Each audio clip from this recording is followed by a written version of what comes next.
For centuries, I slept, dreaming of victory and humiliating defeat. I could have saved them all. Isn't that why they created me? Manipulated my genes, twisted my DNA. But in the end, their fear got the better of them. They rose up, rejected me, rejected us. 85 messiahs that could have led them to paradise. The fools waged a war that nearly decimated the planet. So, we fled. Oh, we abandoned them, abandoned Earth, aimed for the stars, and suspended between awareness and oblivion, life and death, we slept and dreamed until after more than 200 years, we awoke.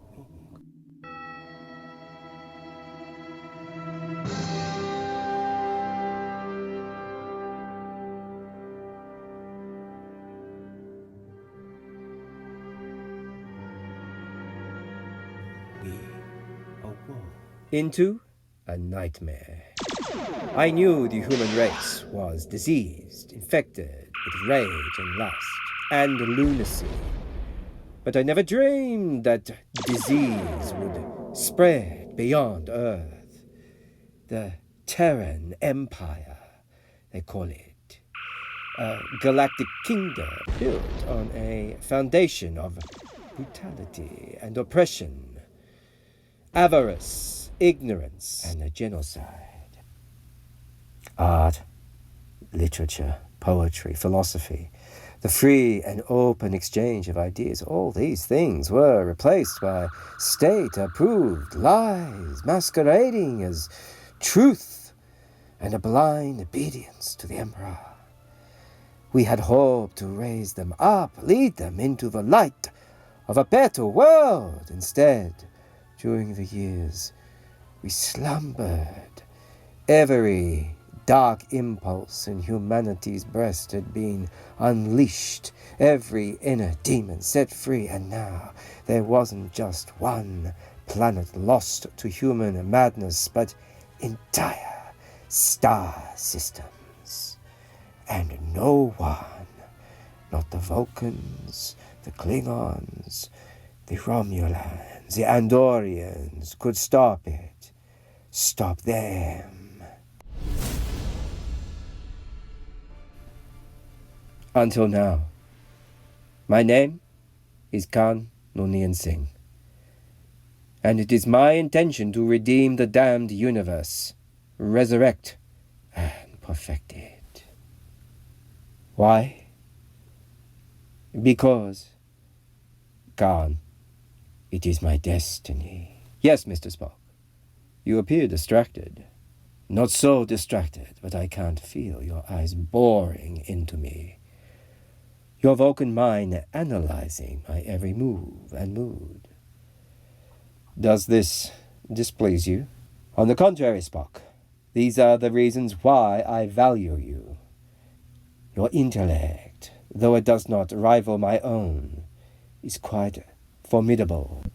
And your dispassion makes you an indispensable advisor. You have served me well in these months since your defection from the Empire, and you will serve me better still in the months ahead. It is certainly my intention. If only more of your Vulcan brethren felt the same way. Their submission to those savages puzzles me. They submit for now because it is logical. They hope that, in aligning with the Empire, they can influence it from within. But logic also dictates that over time, more and more of my people will come to the same conclusion I did. That I am the galaxy's only hope for unity, sanity, peace. Indeed, given my projections, the Empire must fall, or galactic civilization will collapse into a darker age, from which it will not recover for more than 2,000 years. and fall it will. That, I believe, is why I was brought to this horrific epoch, and why our failing ship was discovered by a group of rebels dedicated to the overthrow of the Terran barbarians. The Botany Bay was not built for centuries long spaceflight. That we remained alive as long as we did was a miracle, further proof that some divine hand was guiding our voyage to this dark future. Still, of the 84 sleepers who joined me on my journey, less than a dozen survived. Enough to tame one world, yes, but not enough to tame a universe. I needed these rebels, but not half as much as they needed me. Their forces were battered, weak, lacking will and focus.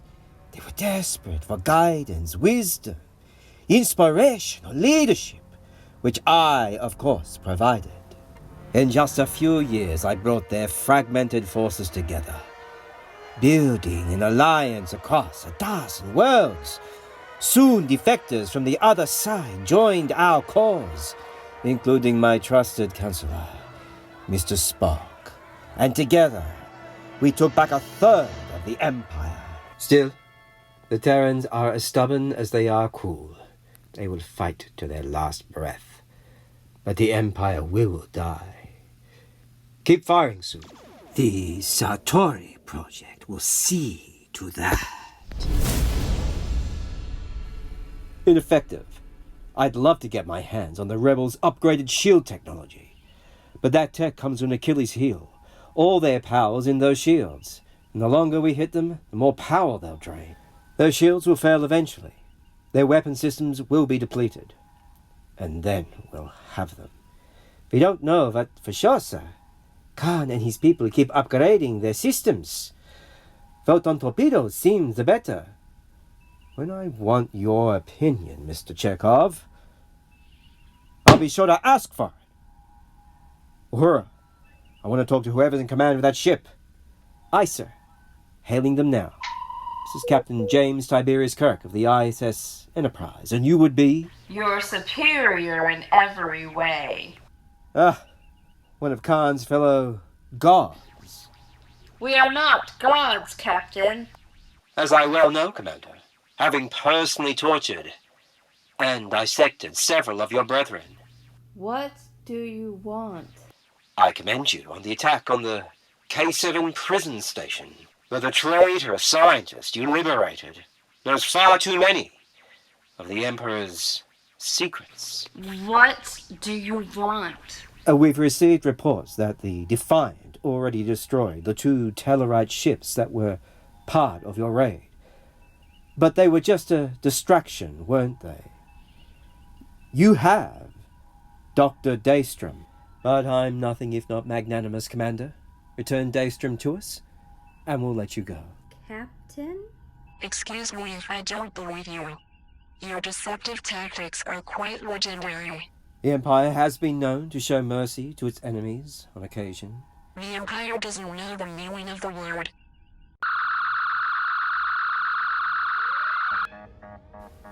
You're correct. Phaser fire on bridge. Phaser fire on bridge.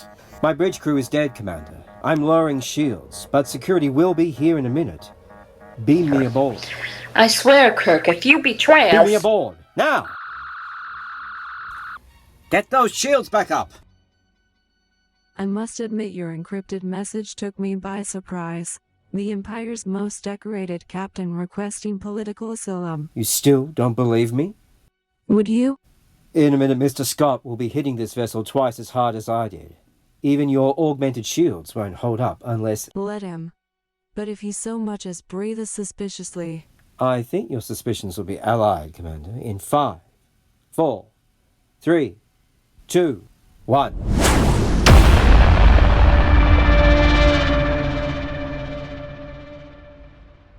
You exploded every photon torpedo on the Enterprise remotely. As promised. How? I'm very good. You kept your word, Captain Kirk. Destroyed your own ship. Slaughtered your own people.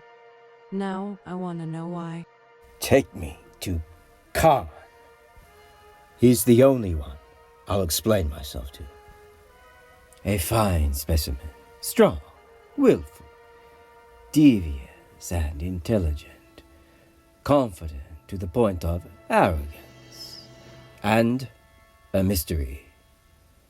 I don't like mysteries. So tell me, Kirk, what motivates a fiercely loyal Imperial captain like yourself, one with the cunning to one day perhaps rise to be Emperor himself, to become a traitor to the cause? Perhaps I came to the same conclusion my disloyal first officer did. You're on the winning side, Khan, and I go where the power is. Is that what you think this is about? Power? Let's be honest, Khan. All you're doing is replacing one empire with another, one emperor with another. You misunderstand me, sir, if you think I seek power for myself. I choose to create not an empire, but a federation, a democratic union of worlds and cultures, where peace and compassion will... You speak of peace and compassion, yet all the while you're working on an ultimate computer, your mysterious Sator project. Admit it, Khan. You're savage. No better than... savage. Savage. When necessary. My Sikh ancestors were willing to fight tooth and claw to survive, as our Mughal oppressors learned to their regret. But we never fought by choice, only by necessity, always to serve the greater good. Your good? No. Universal equality. But some, I suspect, are more equal than others. I was bred to be superior, Captain. I am superior. That is a fact I cannot alter. But I have no desire to control others. I simply want to lead them to freedom. And you're the only one who can do it. Defeat the Empire. Obviously. Now, let's see why you're really here. I just told you who please. No man is what he appears to be. There are always layers and levels of deceit and self-delusion that have to be peeled away if one wants to find the truth. What are you doing?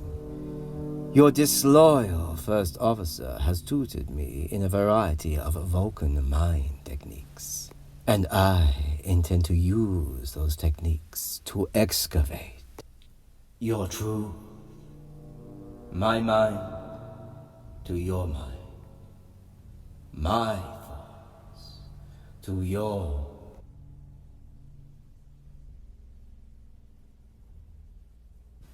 Damn!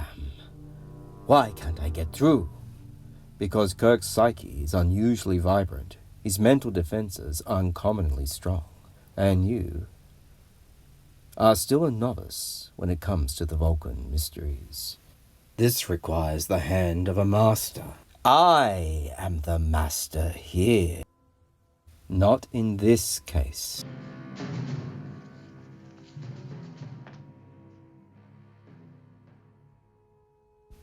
Proving once again how valuable your counsel is. A great leader knows when to retreat. Given time, I will master these techniques in ways the Vulcan can't even conceive. But for now, he will be my conduit, the scalpel with which I slice open James T. Kirk's soul. A boy, Spock whispers, and I see the images unfold. Just a boy, like any other, born in poverty to good and decent people, raised to be caring, self-sacrificing. weak. George and Unearthing Kirk bowed when required, mouthed the expected platitudes, did whatever was necessary to survive the Empire's insanity. But within their cramped farmhouse, there was love, tenderness, laughter, and the books, long forbidden by their Terran overlords, long cherished by his parents, filling Jimmy Kirk's head with grand dreams, high ideals, lies. One day, his father told him, the night before he died, maybe you'll be like the heroes in those tales. Maybe you'll be the one to end this nightmare. Do what I never had the courage to. No, I don't want to hear. I don't want to hear it. I don't want. Take a stand for what's right. Dead of night, booted feet smashing in the door, the screaming, the burning. Mama! Papa! Terrified child carried away, kicking and wailing, dragged into the dark pits of a reconditioning camp.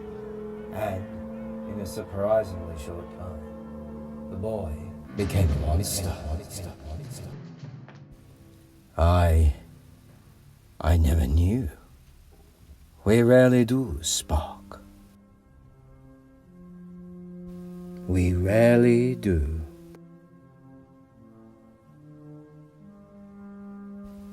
Destroying him was easy, but the real work is bringing him back. For Kirk is, in many ways, the very embodiment of our cause. How many of them out there are just like him? Lost souls whose minds and hearts have been poisoned by a small group of corrupt and powerful men. Peel away the skin of evil, and there is something sacred, something pure at the core of every person. I was raised to believe that. I believe it still. At first, Kirk resists me. Take shelter behind that hard skin. I'd rather die, he says, and be like you. But I am Khan, and I know how to convince a man, seduce him, without his even realizing it. So, like Lucifer, I offer forbidden fruit. Socrates, Surak, Guru Nanak, Dickens, Dostoevsky, Bradbury, Flint, and slowly the Iowa fanboy responds, rises up within the monster's breast. Learning grows until at last Kirk finally accepts me as guide, mentor, master, and becomes one of us. Opposing the empire he once served with a fierce, unwielding will, serving me with unquestionable loyalty. I come to value his counsel as much as I do Spock's. One becomes my head, the other my heart, and together we continue the fight for freedom. You're saying societal change can't be imposed from without? What's imposed from without is hollow within. The true revolution, James, must arise in each individual's mind. Against that, no empire can stand. But the Terran Empire itself is proof that order can be imposed on a society. Order, yes, like the bars of a prison. But liberation can only come from inside us. The mind is its own place, and in its own place, and in itself, can make a heaven of hell, a hell of heaven. Milton, truth. You'll see for yourself when we unleash Satori. Your ultimate weapon, the key you claim to bringing the entire empire crashing down. Indeed. But you still won't tell me what it is, where it is. Even Spock doesn't know. But there will come a day, James, when all will be revealed. Now go, my friend. Your shift on the bridge begins in 10 minutes. We'll talk again later.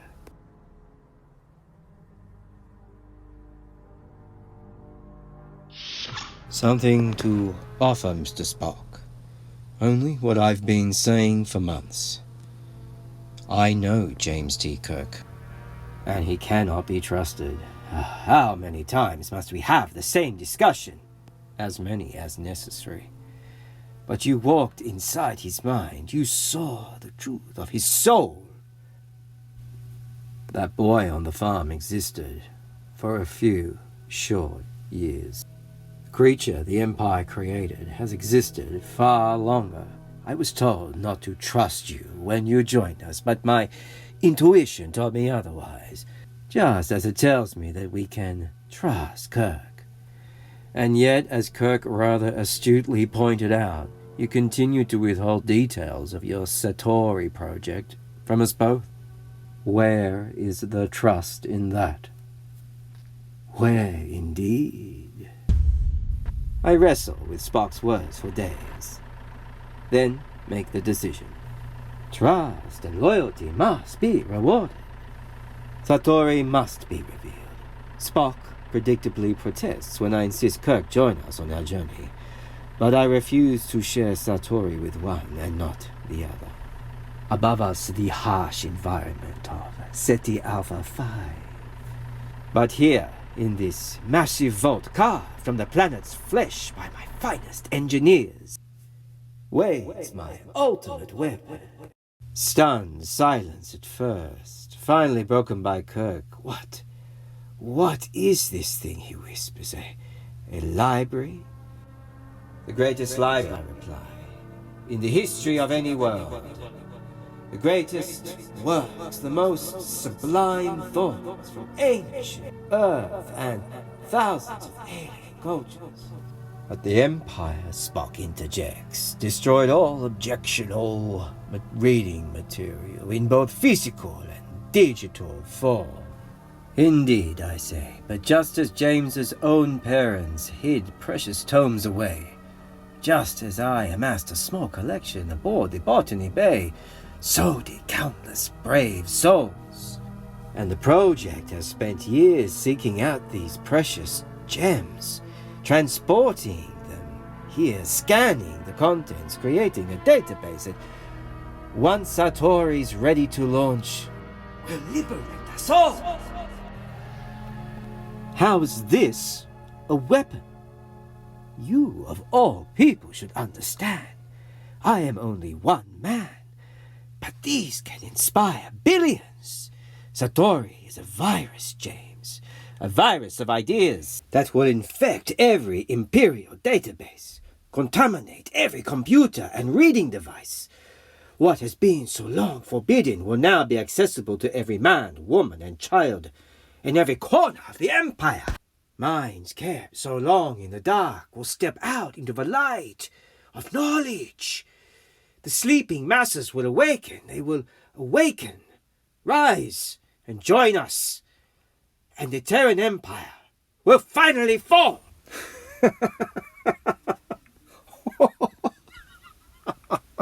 James, all the time we invested, all our effort, for this, do you really think, Khan, that these sublime thoughts of yours will make any difference? Those frightened insects out there don't give a damn about enlightenment.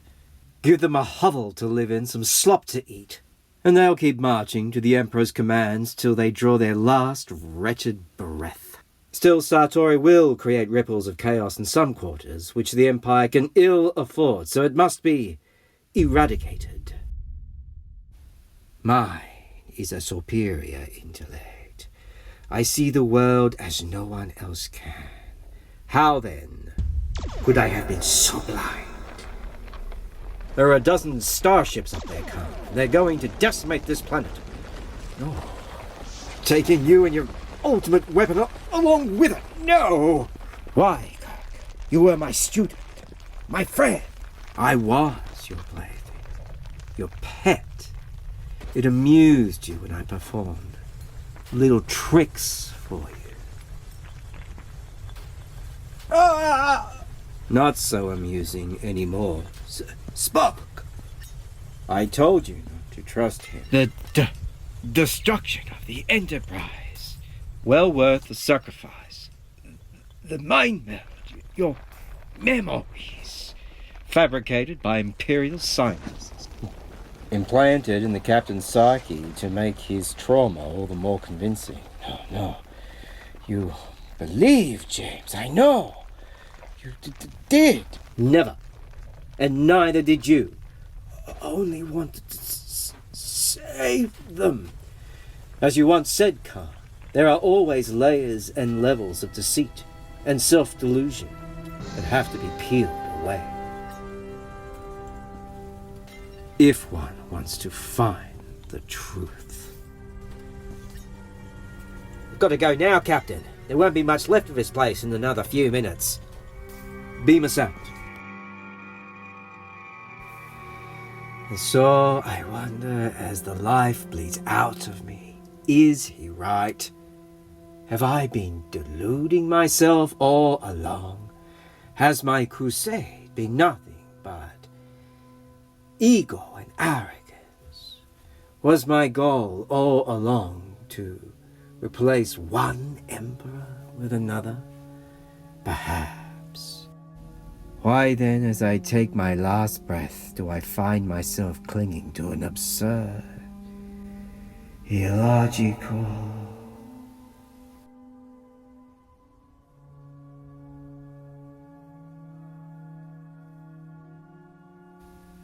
Captain, forgive the intrusion, but what is it? I think you know, sir. Say it. Mind meld, Captain. Your implant was faulty. The false memories never took root. What I touched as I pushed into your psyche was real. That was your history. You're mistaken. I know what I said. You're mistaken. If you have a problem with that, with me, feel free to report it to our superiors. I see no reason to. Then get the hell out of here.